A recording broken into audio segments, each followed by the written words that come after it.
CBSE 12th physics electric charges and field டாப்பிக்ல இருந்து previous year question solve பண்ணலாம் பாருங்க.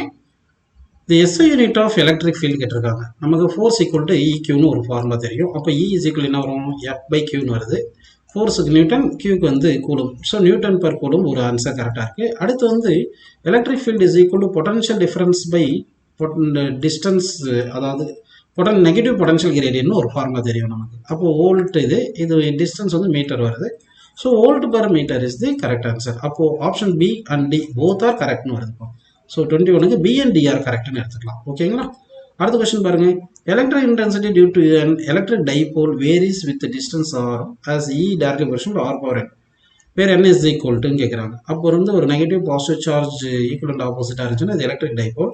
ஒரு எக்ஸ் டிஸ்டன்ஸில் அதாவது ஆர் டிஸ்டன்ஸில் எலக்ட்ரிக் ஃபீல்டுக்கு என்ன ஃபார்முலா பார்த்தீங்கன்னா 1/4π எப்சிலான் நாட் ஆக்சியல் லைனுக்கு வந்து என்ன வரும்? 2p டிவைட் பை ஆர் கியூப்னு வரும். அப்படின்னா inversely proportional to R cube வருது. இந்த ஆர் கியூப் மேலே பண்ண என்ன வரும்? Directly proportional to R power -3. அப்போ n பிளேஸில் என்னப்பா இருக்கு? -3 இருக்கு. So -3 is the correct answer. Fourth option கரெக்ட்னு எடுத்துக்கலாம். ஓகேவா? சரி, அடுத்த கொஸ்டின் பாருங்க. an electric dipole consists of a positive and negative charges of 4 microcoulomb each placed at a distance of 5 mm. The dipole moment கேட்குறாங்க. அப்போ negative positive charges separated by distance 5 mm கொடுத்துருக்காங்க. இதுதான் 2L. ஈச் சார்ஜ் 4 மைக்ரோகூலும் சொல்லிட்டாங்க. ஓகேங்களா? இப்போ dipole மொமெண்ட்டுக்கு என்ன formula? Charge into dipole length. Charge எவ்வளோ? 4 மைக்ரோகூலும். ஒரு மைக்ரோகூலும் 10⁻⁻6 கூலும் போட்டாச்சு. 2L எவ்வளோ கொடுத்தாலும் 5 mm. 5 mm வந்து 10⁻³ மீட்டர். அப்போ 4 × 5 எவ்வளோ? 20. அப்போ 20 இது ஒரு 10⁻6 10⁻³ எவ்வளோ? 10⁻9 கூலும் மீட்டர் போட்டுக்கலாம். அப்போ 20 × 10⁻9 எப்படி எழுதலாம்? 2 × 10⁻8 கூலும் மீட்டர்னு போட்டுக்கலாமா? ஸோ இப்போ 23க்கு எந்த ஆப்ஷன் கரெக்ட் பாருங்க? ஆப்ஷன் ஏ கரெக்ட் பா. அடுத்த கொஸ்டின் பாருங்க. A charged ball B hangs from a silk thread S which makes an angle theta with a large charged conducting sheet P as shown in the figure. The surface charge density of the sheet proportional to கேட்குறாங்க. So இங்கே charge Q இருக்குது. இங்கே electric field இ இப்படி இருக்கும். அந்த electric field டைரக்ஷனில் force EQ act ஆகும். MG force downward டைரக்ஷனில் ஆக்ட் ஆகும். அப்போ ரிசல்டன்ட் இந்த டைரக்ஷனில் இருக்கும். சரிங்களா? இங்கே டீட்டா ஆங்கிள் டீட்டா இங்கே இருந்துச்சுன்னா டீட்டா வந்து மேக்ஸ் வித் எம்ஜி வருது. ஓகேங்களா? அப்போ டீட்டாக்கு ஆப்போசிட் சைடு வந்து இக்யூ, அட்ஜசன்ட் சைடு எம்ஜி. அப்போ டேன் டீட்டா கூட என்ன வந்துடும் சொல்லுங்க? இக்யூ பை எம்ஜின்னு போட்டுக்கலாம். ஓகேங்களா? சரி, electric field due to charge conducting ஷீட்டுக்கு என்ன formula? Sigma by epsilon naught into Q by mg. இங்கே கியூ எப்சிலான் நாட் எம்ஜி எல்லாமே கான்ஸ்டன்ட். கரெக்டுங்களா? அப்போ tan theta is equal to some constant into sigma. அப்போ sigma directly proportional to tan theta. அப்படின்னா வந்து நமக்கு தேர்ட் ஆப்ஷன் கரெக்ட்னு வருதுப்பா. ஓகேங்களா? அடுத்து பாருங்க. Assertion reason question. Work done in moving a charge around a closed path in an electric field is always 0. அதாவது electric field வந்து கன்சர்வேட்டிவ் ஃபீல்டு. இங்கே க்ளோஸ்டு ரவுண்ட் ட்ரிப்பில் வந்து ஒர்க் டன் வந்து 0, அசர்ஷன் வந்து ட்ரூப்பா. ரீசன் வந்து பாருங்க, electric force is conservative force. இதுவும் ட்ரூ. அப்போது இது கன்சர்வேட்டிவ் ஃபோர்ஸ்னால தான் ஒர்க் டன் இன் ஏ ரவுண்ட் ட்ரிப் 0 வருது. அப்போ ரீசன் வந்து அசர்ஷனை எக்ஸ்பிளைன் பண்ணுது. So assertion correct, reason correct, reason explains assertion. So option A correct. அடுத்த கொஸ்டின் பாருங்க. 2 concentric charged shells are given.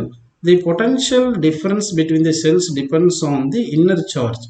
அப்போ சார்ஜ் ஏ சார்ஜ் பி கொடுத்துருந்தாலும் potential difference between A and B வந்து only depends on inner shell மட்டும் சொல்லியிருக்காங்க. சரி, எப்படின்னு பார்த்தீங்கன்னா potential difference equal to potential at B minus potential at A எழுதணும். கரெக்டாக?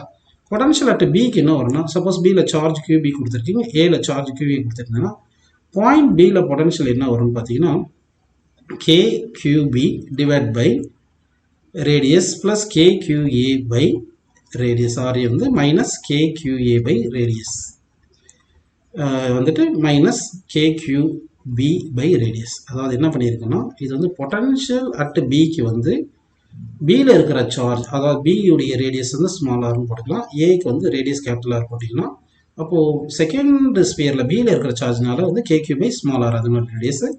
ஏல இருக்கிற சார்ஜ்னால இன்சைடு வந்து எல்லா பாயிண்ட்டும் சேமாக இருக்கும் பொட்டன்ஷியல். ஓகேங்களா? அப்போ வந்து என்ன ஆயிருதுன்னா, இப்போ இது இப்படி எழுதியிருக்கும். அதே பாயிண்ட் ஏக்கு வரும்போது என்ன ஆகுது?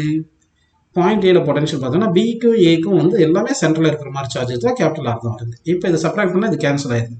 அப்போ பொட்டன்ஷியல் டிஃபரன்ஸில் என்ன வருது பாருங்க? K QP divide by small R minus Q P by இப்படி தான் வருது, இதுதான் வந்துருக்கு நமக்கு. அப்படின்னா இதில் வந்து நமக்கு சார்ஜ் ஆன் ஏ வரவே இல்லை, அதனால இன்னர் சார்ஜ்னால மட்டும்தான் பொட்டன்ஷியல் டிஃபரன்ஸ் டிபெண்ட் ஆகிருக்கும் அப்படின்னு எடுத்துக்கலாம். சரிங்களா? அப்போ வந்து இது ட்ரூ.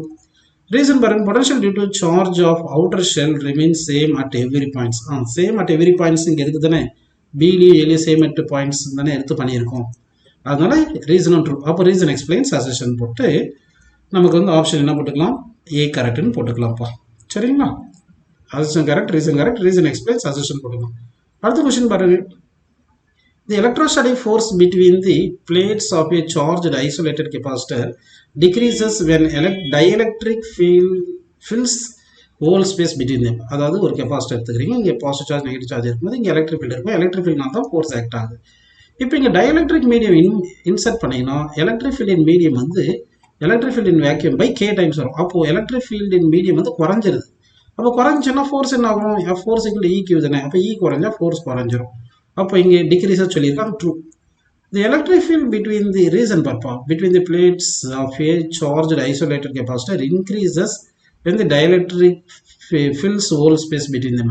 ஆக்சுவலாக எலக்ட்ரிக் ஃபீல்டு குறையுத்தானே, அப்போ இது ஃபால்ஸ். அப்போ வந்து அசெஷன் ட்ரூ, ரீசன் ஃபால்ஸ் அந்த மாதிரி எடுத்துக்கணும். ஸோ அசெஷன் ட்ரூ, ரீசன் ஃபால்ஸாக கரெக்டான ஆன்சர்ப்பா அப்படின்னு எடுத்துக்கலாம்ப்பா. ஸோ 28th கொஸ்டினுக்கு எந்த ஆன்சர் வருது பார்த்தீங்கன்னா உங்களுக்கு அசெஷன் ட்ரூ வந்திருக்கு, ரீசன் வந்து ஃபால்ஸ்.